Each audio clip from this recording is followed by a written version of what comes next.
the president reiterated what he wants California to do, meet certain conditions before they can get federal aid. I want two things. I want voter ID for the people of California. They all want it. Right now, you don't have voter ID. People want to have voter identification. You want to have proof of citizenship. Ideally, you have one-day voting, but I just want voter ID as a start, and I want the water to be released, and they're going to get a lot of help from the U.S. CNN's Jeff Zeleny is on the ground in North Carolina. Let's just start there. I do want to talk, of course, about North Carolina in 1 second, but of all of the things that President Trump has said in the last hour or so, what we just played, the idea of not just strings attached to money that California, Los Angeles in particular, so desperately needs from the federal government, but not necessarily strings relating to the environment, relating to water, relating to fire safety, relating to a political demand that he is putting on there, voter ID. Have we seen anything like this before?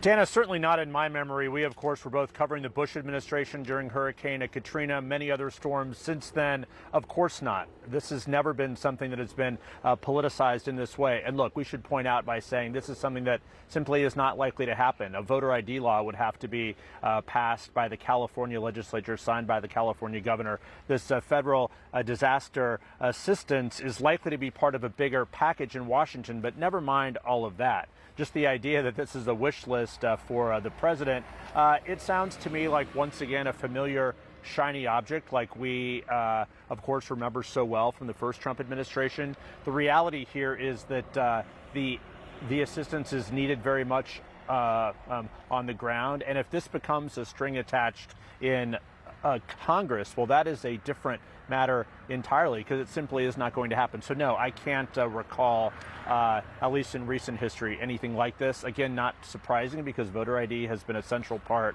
of what the president has long talked about. Same-day voting as well. I mean, never mind the fact that one of the reasons he won was because Republicans actually executed the mail-in vote. But again, focusing on disaster here, he politicized that at the very beginning. However, in his coast-to-coast journey here, starting here in North Carolina, ending the day in California, he clearly wants to show that he is in command of this, but he has to do a lot more than that, because there are obviously deep questions here about that funding to come.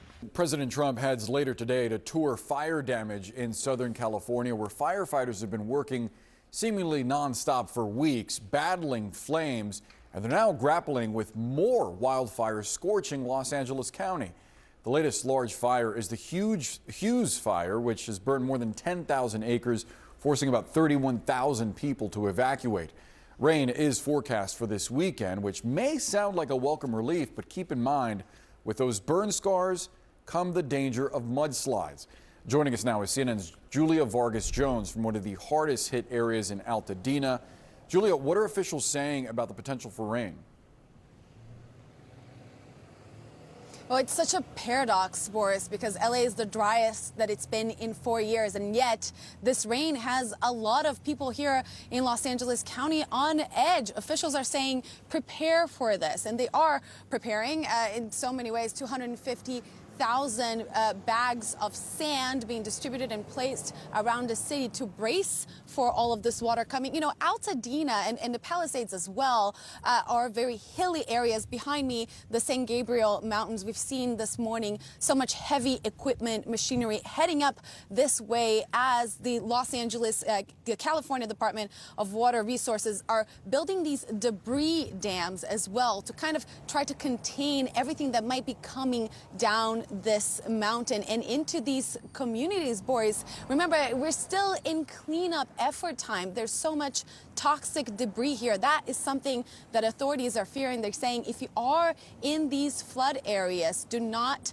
be home if you don't have to be. Turn off your electricity, turn off your gas if you know how to do that, and just be ready, because if this rain hits these burn areas badly, Boris, it could be as deadly as the fires that we saw over the last few weeks. And Julia, the governor, Gavin Newsom, signed a pair of bills allocating some $2.5 billion in recovery funding. What more can we expect as the governor potentially meets with Donald Trump later today? Well, we do know that the governor said he plans to go greet Donald Trump, the president, as he lands here in Los Angeles later this afternoon. He did say that there was not a lot of communication coming from the White House for this visit, but that he was, quote, quite happy that to be on the tarmac and to thank the president, welcome him, to make sure that they have all the resources that they need. $2.5 billion you mentioned there, Boris. That is just one part, a small part of what this state will need to recover. And then Trump making some interesting remarks earlier today. Take a listen. I want two things. I want voter ID for the people of California, and they all want it. Right now, you don't have voter ID. People want to have voter identification. You want to have proof of citizenship. Ideally, you have one-day voting, but I just want voter ID as a start, and I want the water to be released, and they're going to get a lot of help from the U.S. And Boris, that is in relation to, or perhaps hinting at, what we heard of conditions being attached to funding from the federal government to recover Southern California. Look, the water claims, the governor has said that is not, there's no reality to that. There's no truth to those claims that there was not enough water. It has to do with something that Trump has said before, that there is water in Northern California that should be coming to Southern California. We'll really have to see how these two, the governor and Trump, lead this relationship going forward. We know they've worked together in the past before through disasters here in California and Trump's first term, but this will be a test for both of them in this relationship, Boris.